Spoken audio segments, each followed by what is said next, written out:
Сәлеметсіз ме, құрметті 8-ші сыныптың оқушылары, қалдарыңыз қалай? Бүгін біз қазақ тіл пәні бойынша 90-дық жиынтық бағалауға арналған тапсырмаларды орындайтын боламыз. Ең алдымен арнамызға тіркеліп және лайк басып, басқа да достарыңызбен бөлісіп кетуді ұмытпаңыздар. Оқушылар, бұл бізде ТЖБ тапсырмалары. 4-ші тоқсанның қорытынды соңғы ТЖБ тапсырмалары. Оқушылар, осы ТЖБ тапсырмаларын сіздер жақсылап орындауларыңыз керек. Бұл ТЖБ тапсырмалары сіздердің бағаларыңызға үлкен әсер ететін болғандықтан сіздер бұл ТЖБ-ны жақсылап орындауларыңыз қажет. Оқушылар, осы 4-ші тоқсанның соңғы ТЖБ-сын орындау арқылы сіздер осы оқу жылын жалпы осы ТЖБ-мен қорытындылайсыздар. Солай сіздердің бағаларыңыз шығады, оқушылар. Олай болса, оқушылар, тапсырмамызды орындайық. Бізде бірінші тапсырма тыңдалым мен айтылым бізге берілген екен. Тапсырмада мәтінді тыңдаңыз. Мәтіндегі көркемдік бейнелеуіш эмоционалды экспрессивті сөздерді тұрақты тіркестерді жазып алыңыз деп бізге берілген екен. Оқушылар, бізде төменде мәтіндер берілген. Бұл бізде тазарғың келсе театрға бар деп бізге берілген екен. Олай болса, оқи кетейін. Оқып шығайын сіздерге арнап. Әдебиет тазарғың келсе театрға бар. Әдебиет пен өнер ұлы болмаған жерде ұлтта ұлы болмайды, деген Ғабит Мүсірепов. Кез келген елді ерекшелейтін мәдениеті мен әдебиетті салт санасы мен тарихы, рухани дүние танымы екені даусыз. Ел ішінде өнер бар, өнерді тапқан шебер бар, дейді дана халқымыз. Сол сан түрлі өнердің ішінде театр өнері, театр мәдениетінің орны ерекше. Әрбір театрдың тарихи жағынан қалыптасып дамуы, болашаққа қадам басуы, өсіп өркендеуі әр халықтың өмір тұрмысымен, салт санасымен, тағылымды тарихымен және ішкі мәдениетімен тығыз байланысты. Семейдегі Абай атындағы қазақ музыкалық драма театры бүкіл қазақ театр өнерінің қара шаңырағы болып саналады. Оған дәлел 1917 жылы Мұхтар Әуезовтің басшылығымен Ойқұдық жайлауында қойылған Еңлік кебек пьесасы. Бұл пьеса қазақ еліндегі жаңа өнердің, қазақ театрының тұсаукесері болды. Қазақ мәдениетінің өркендеуіне сүбелі үлес қосқан зор екпінді күш болды. Театр өнері қарыштап дами бастады. Алға қадам басты.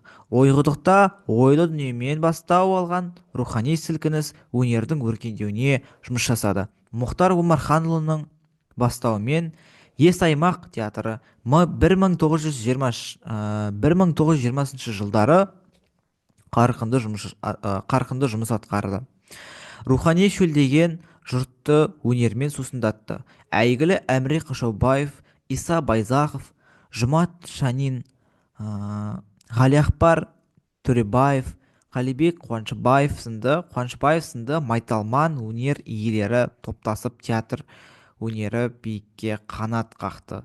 Оқушылар, енді бізде тапсырмада берілгендей мәтінді тыңдаңыз. Мәтіндегі көркемдік бейнелеуші эмоционалды экспрессивті сөздерді тұрақты тіркестерді жазып алыңыз деп бізге берілген екен. Олай болса, тапсырмамызды орындайық. Жалпы бізде эмоционалды экспрессивті сөздер мен тіркестерге ел ішінде өнер бар, өнерді тапқан шебер бар деген секілді сөздерді сіздер осы жерге жазуларыңыз керек. Ең алдымен эмоционалды экспрессивті сөздер мен тіркестерді жазып алайық. Бірінші, ол ел ішінде өнер бар, өнерді тапқан шебер бар деген сөз.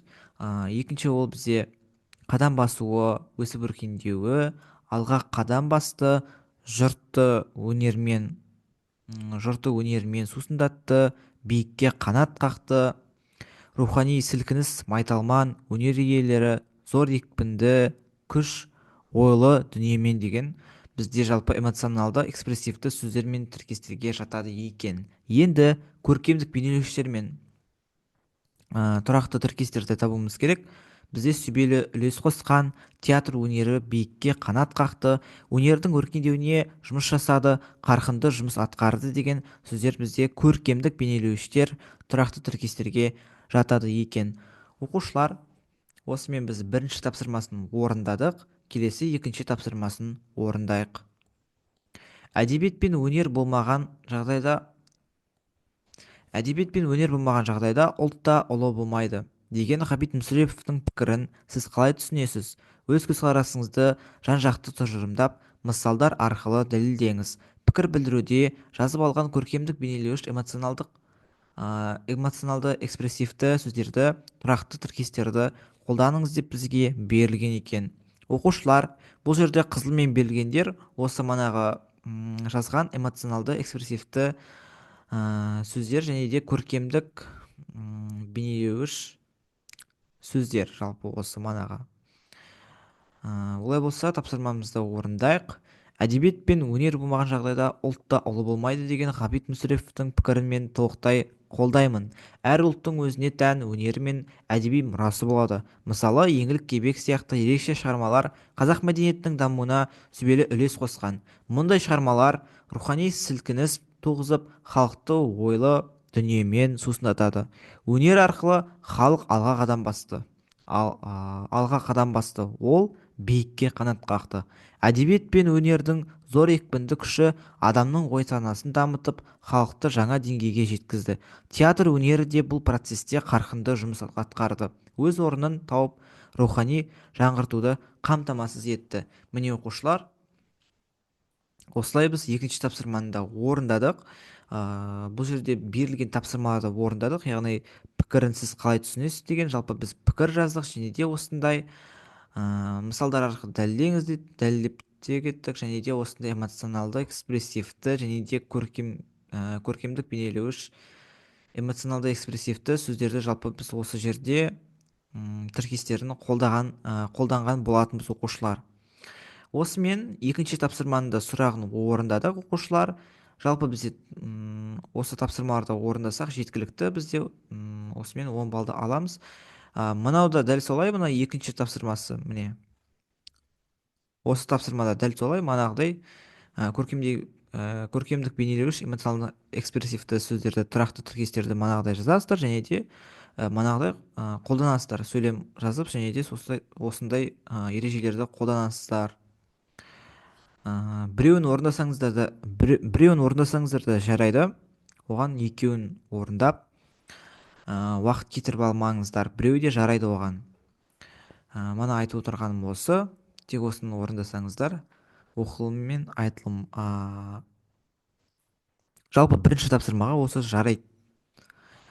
Енді келесі оқылым тапсырмасын орындайық. Тапсырма: мәтіндерді оқып, оларды өзара салыстырыңыз. Мәтіндердің көтерген тақырыбы, жалпы мазмұны жағынан ұқсастықтары мен айырмашылықтары бар ма? Кестені толтырыңыз деп бізге берілген оқушылар. Бұл жерде енді туризм жайында айтылған, А мәтінде де туризмді дамыту керектігін жайында айтылған, Ә мәтінде де жалпы туризм жайлы айтылған. Сіздерге оқып қазір уақыт алмай қояйын, енді өзіміздің тапсырмамызды орындайық. А мәтіні жалпы бізде екі мәтінде де Қазақстандағы туризм саласы туралы жазылған. Онда еліміздегі туризмнің қазіргі жағдайы мен оны жақсарту жолдары туралы сөз қозғалған. Туризмнің ел үшін маңыздылығы және оны дамытуға бағытталған іс-шаралар жайлы ортақ ойлар ұсынылған. Ал айырмашылықтарына келетін болсақ, А мәтінінде ел ішіндегі және шет елмен байланысқан туризмнің даму жолдары қарастырылған. Әсіресе табиғатты қорғауға негізделген экотуризмге ерекше көңіл бөлініп, оған қолайлы өңірлер ретінде Алматы, Жамбыл, Түркістан, Шығыс Қазақстан мен Ақмола облыстары көрсетілген. Ал Ә мәтініне келетін болсақ, Ә мәтіні ішкі туризм мәселесіне көбірек назар аударған. Онда туристік қызмет көрсететін ұйымдардың еңбегі баяндалып, Алматы қаласының туризм саласындағы орны мен маңызы атап өтілген. Міне оқушылар, дәл осылай орындайсыздар. Келесі бізде ол жазылым тапсырмасы. Мәтінді оқып, оның негізгі ойын сақтай отырып, қарапайым тезис жазыңыз. Мәтін абзацтары мен күрделі сөйлемдердің негізгі ойын ықшамдап, жай сөйлем түрінде ұсыныңыз. Сөз көлемі шамамен 150-170 сөз деп бізге берілген. Жалпы осы мәтінді оқисыздар, сол арқылы сіздер жалпы тезис жазуларыңыз керек. Тезис мына мәтінді оқу арқылы сіздер. Ал мен осы төмендеге тезис жазып кеткен болатынмын. Міне оқушылар, Қазақстандағы туризмнің даму бағыттары. Тезис жазып кеттім осы жерге. Тезис. Олай болса тапсырмамызды бастайық. Қазақстандағы туризмнің даму бағыттары. Қазақстанда туризмнің барлық түрін дамытуға мүмкіндік мол.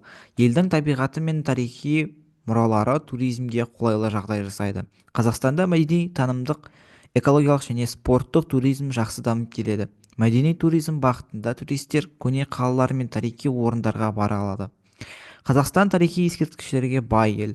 Нұр-Сұлтан, Алматы, Шымкент сияқты қалаларда туристерге қажет түрлері жетерлік. Экологиялық туризмде кең таралған ел аумағындағы көптеген ұлттық парктер мен қорықтар бар. Табиғи аймақтардың әртүрлілігі экотуризмге қызығатын адамдарды тартады. Туристерге арналып көптеген маршруттар жасалған. Олар табиғатты тамашалап қана қоймай, қазақ халқының өмірімен де таныса алады. Спорттық туризм де дамып келеді. Қазақстанда альпинизм, тау шаңғысы, су спорты мен велотуризм сияқты бағыттарға қолайлы жағдай жасалған. Мемлекет бұл салаға қолдау көрсетіп, инфрақұрылымды жақсартуға күш салып жатыр. Міне оқушылар, дәл осылай сіздер тапсырманы орындайсыздар. Оқушылар, осымен толықтай тапсырманы орындаған болатынбыз. Бізде ТЖБ тапсырмасын толықтай орындап аяқтадық. Оқушылар, жалпы осы ТЖБ тапсырманың барлығын толықтай орындап шықтық. Сіздерді жалпы осы оқу жылының аяқталуымен шын жүректен құттықтаймын оқушылар. Осы жазғы демалыста сәтті демалып шығуларыңызды тілеймін. Оқушылар, алдағы оқу жылында да бізбен бірге болады деген сенімдемін.